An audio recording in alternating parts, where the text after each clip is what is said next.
ሄሎ ዛሬ ደግሞ ቆንጆ ፓስታ በአትክልት አሰራር ነው ማሳያችሁ። የሚያስፈልጉን ነገሮች ቲማቲም፣ ሽንኩርት፣ ቆስጣ፣ ካሮት፣ ጥቅል ጎመን፣ ዝኩኒ፣ ፓስታ፣ የፈረንጅ ቃሪያና ክኖር ናቸው። መጀመሪያ መጥበሻችን ላይ ዘይት እናደርጋለን። ዘይት ካደረገን በኋላ ሽንኩርቱ በሰል ሲልን የፈረንጅ ቃሪያው በሰል ሲል የነጭ ሽንኩርት ፓውደር ያደረኩት። ፍሬሽ ነጭ ሽንኩርት ካላችሁ ደግሞ እሱን ብታደርጉት ይበልጥ አሪፍ ይሆንላችኋል። ከዛ ቪዲዮ ላይ እንደምታዩት በቅደም ተከተል ማስገባት ነው። ካሮት፣ ቲማቲም፣ ከዛ ቆስጣ፣ ከዛ ዝኩኒ ያላችሁ ማብሰል ነው። እውነት ለመናገር ፓስታ በአትክልት ሲሰራ እኔ ብዙም ጊዜ ያበሳጨኛል። ምክንያቱም እንደፈለኩት ያክል ፍሌቨሩ አይወጣልኝም ያትክልቶቹ። ግን ደግሞ ክኖሩ ደግሞ የእውነት ማለት ነው ጣዕም ሰጥቶታል። ቆንጆ የሆነ ጣዕም። ሰው እናንተም ብትሞክሩት አሪፍ ነው። ከዛ ሁሉም ከቀላቀላችሁ በኋላ ትንሽ ውሃ ጠብ አድርጋችሁ በእንፋሎት በሰል ታደርጉታላችሁ። ከዛ ክኖራችሁን ትጨምራላችሁ። ክኖር በውስጡ ጨው ስላለው ተጨማሪ ጨው አልጨምርበትም። እንዳያችሁትም ደግሞ ሌሎች ቅመሞች አልተጠቀምኩም።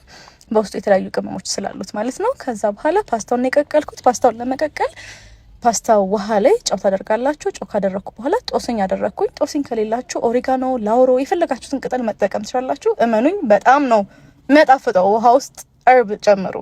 ከዛ ቀላቅላችሁ ማቅረብ ነው። እንግዲህ የዛሬው ቪዲዮ ይሄንን ይመስላል።